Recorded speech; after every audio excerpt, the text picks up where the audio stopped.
Okay. Oh, Ellie had to go. Bye, Ellie. All right. So just want to make sure you can see me and you can hear me, right? Perfect. So in your kit, you have, just like before, you have enough to make 2 of every card. And I did redo the little welcome letter that includes the link and the passcode. So that will get you access to the digital video for the replay, as well as the PDFs. But I should email that all out as well. It will be quite, I'm hoping that you'll be able to access everything that you need.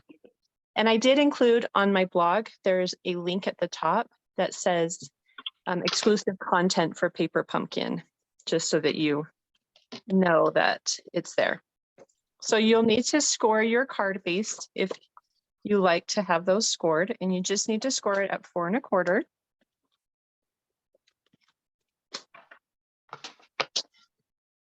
Right. So if you have any questions, you can go ahead and ask them as I'm making the card, okay? So go ahead and fold. We're going to start on the card base first. So fold your card base. Mine's just a little bit off. There we go. And we're going to stamp, and if you have a Stampin' Write marker that's yellow. So I know that there's a chance that you might not have all the same materials that I'm using. So just find a stamp set that's yellow. And then if you like the splatter look, you can use your Stampin' Write marker that's also yellow, or you can use like a water brush, a brush and water, and just splatter it on with that. Does that make sense? Are the Stampin' Writes alcohol? No, the Stampin' Writes are not alcohol. Okay. They're the regular ones. I like these more than the alcohol for splattering. And the reason for that is because I use my alcohols, my blends, a lot for coloring. And so I don't want to ruin the tip. And I haven't had the tips of these get ruined. So I don't know. That's why I use these. Another thing I use the Stampin' Write markers for is to color on my stamps. So if I wanted multiple colors on one stamp, you can use these to color on top of the stamps. Have you guys ever done that before? Yeah. Okay. So we're going to use the heart image that came from the kit. So it's this repeated pattern of little tiny hearts. And we're going to stamp that across the center of our card base. And I'm using So Saffron. So I'm just going to eyeball the center and kind of randomly stamp some.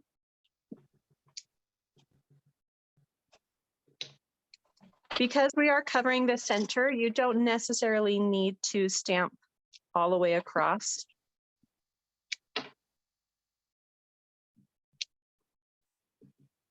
Does that make sense? You can leave that gap there if you want.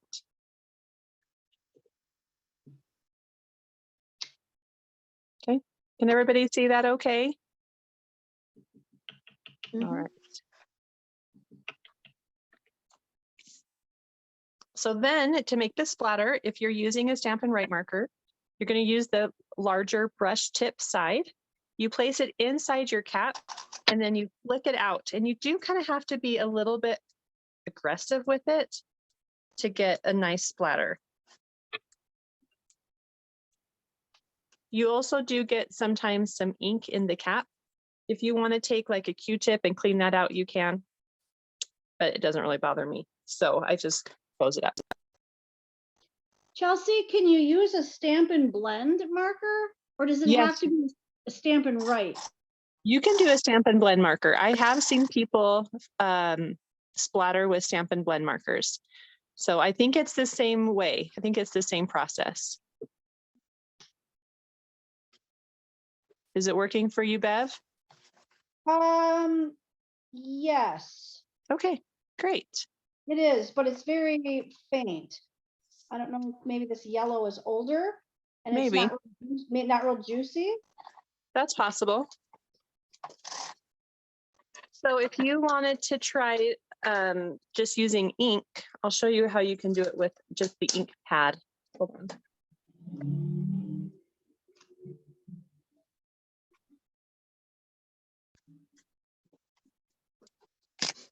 So if you have like a paintbrush and water, this is just a water painter and it has a little bit of water inside.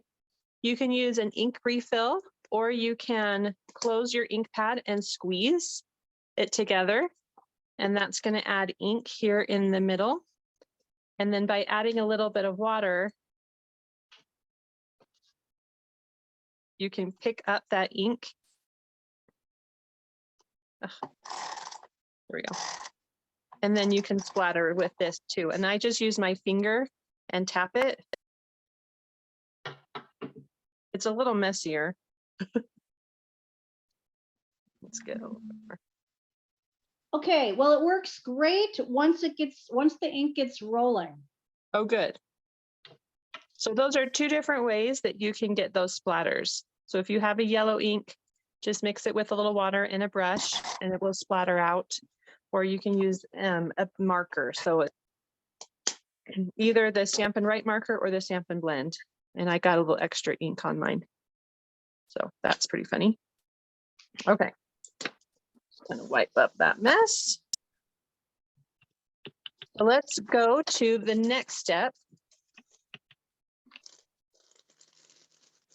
So you're going to grab your loose pieces here. So we've got fresh freesia. We've got a piece of basic white. Those are both squares. And then we have a Pear Pizzazz strip. And I've already cut the end into a fishtail for you. And I used the Banners Pick a Punch, which is a really awesome punch. I love that. So that's just a 1-inch strip. It was originally cut to 1 inch by 4 1/4, and then I just punched the 2 ends.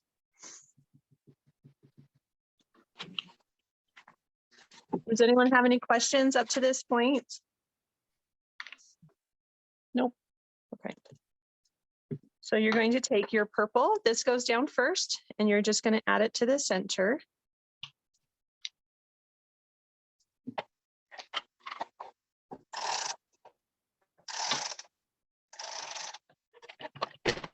So something like that. Then you can take your Pear Pizzazz and you'll add that to the center.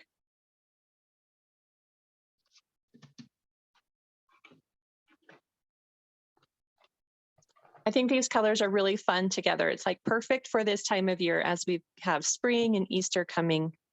So if you don't want to do Valentine's, find maybe some fun Easter card. Even you could even maybe wait into the next card.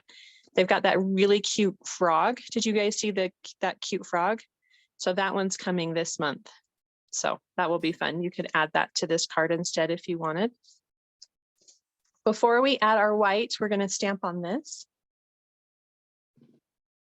So I really wanted to use this cute circle image. This is the image that's from the kit.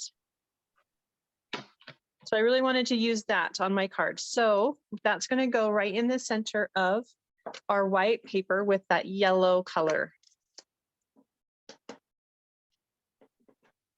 I have it so that these scrolls are on the top and bottom. And just do your best at finding the center.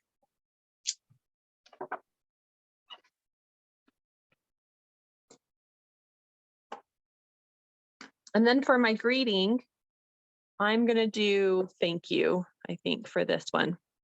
So this thank you, I really like the way it's designed. And so this one comes from the Happy Labels stamp set right here. Oh, I really like the hello too, but I'm going to go with the thank you. So you can choose any of the other images that come from the kit if you want. I just have plenty of Valentine's cards, so I'm just going to turn this one into a thank you card. And that's going to go in the center of our circle.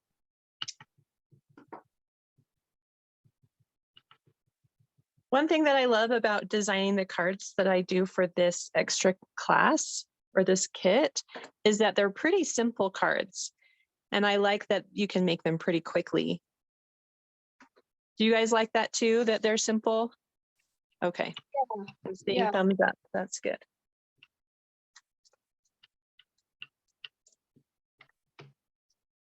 So add some dimensionals to the back of this piece.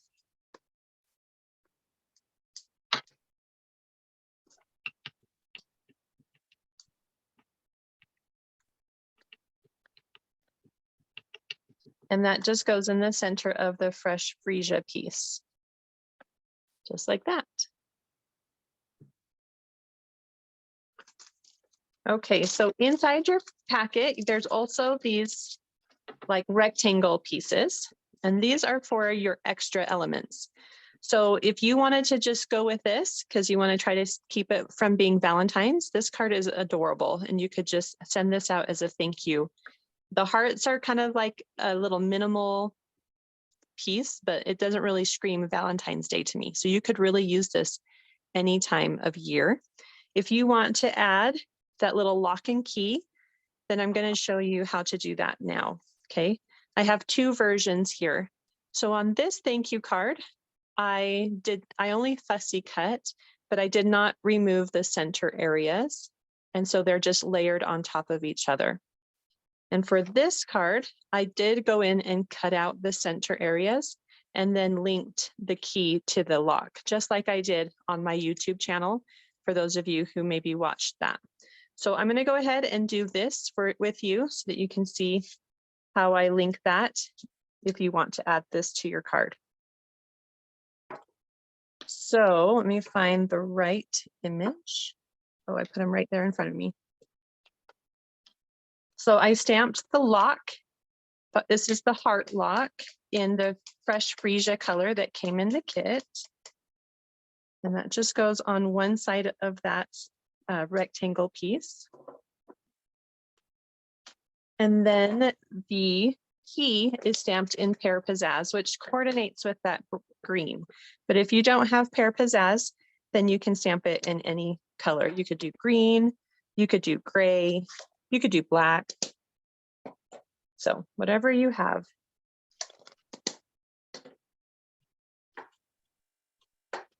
Oh, I thought I brought my scissors over, but I didn't. Let me grab that.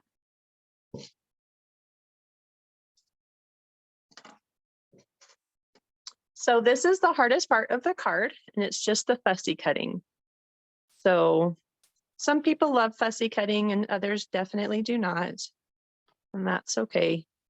If you don't want to fussy cut this, then you don't have to include this on your card. Like I said, you could just go with the way the card is now.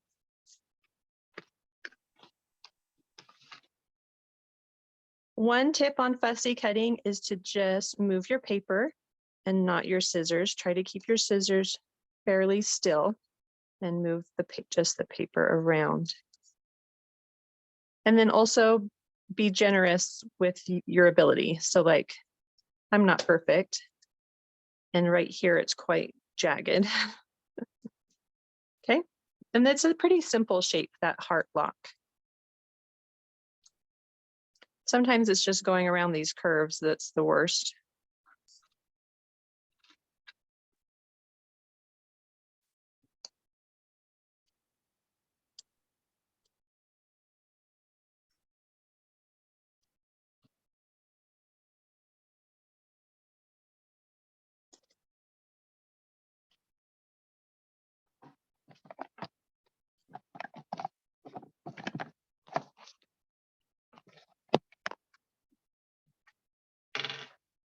Okay.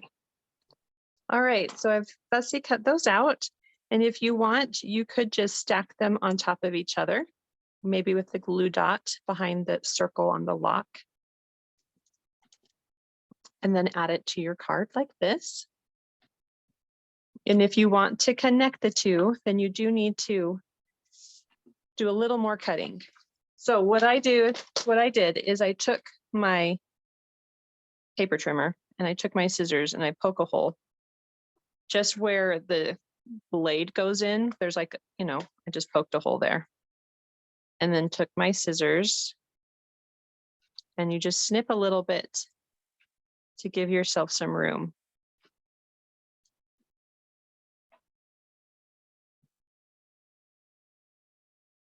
And then you just use the tip of your scissors to kind of snip around. It's not going to be perfect, so don't expect that from yourself, okay? So just if you want to try it, you can. But little tiny snips as you move the paper.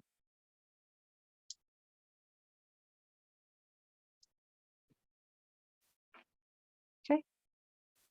Or you can use a hole punch. If you have a hole punch that works in that size, then use that. So then for this one, we're doing the same thing. Just find something that will let you poke through the cardstock. And then you'll just snip. This one's a little easier because it's a larger space. So you can, by snipping like 3 or 4 different areas, you're giving yourself more room to work around. So I'm going to snip 4, like kind of like make a star. You see how that is snipped all the way around it? And then that kind of helps me as I try to move around this.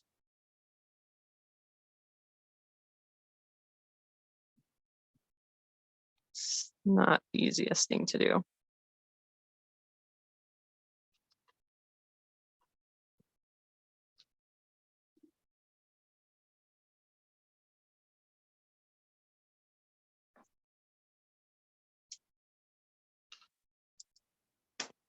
Okay.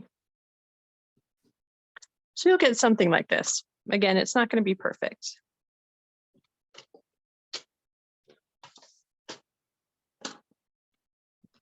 Excuse me. So the little glue dots that come in the paper pumpkin kit, I think they're perfect for this little technique. So I like to take the top of the key and I'm going to snip it right there at the top so that I'm opening up the key.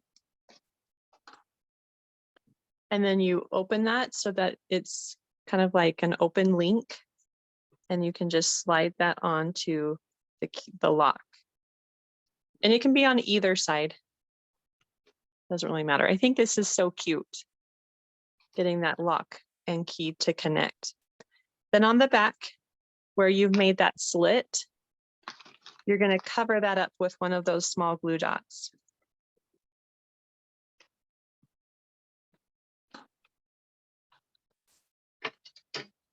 And I guess if you wanted, you could leave that paper backing so that it doesn't come off, or you can remove it and then either add another piece of paper or adhere it to your card.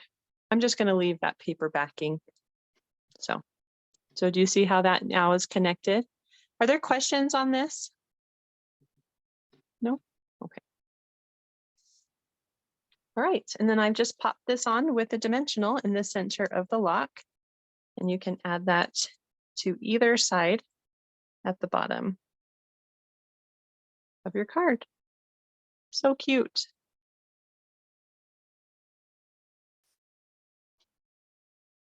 I love that little element.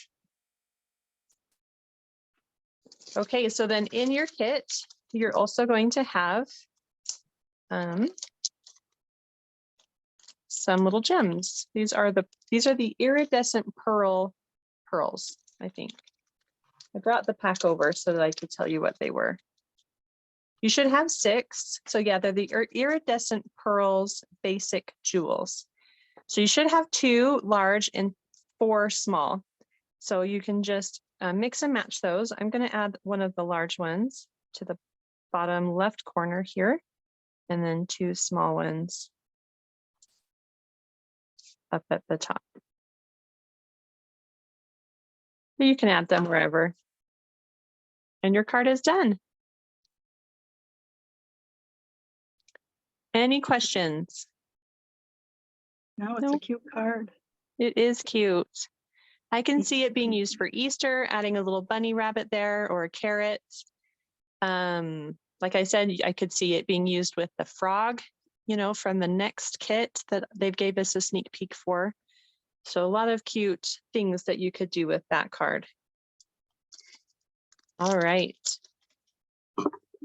I am going to go ahead and turn off the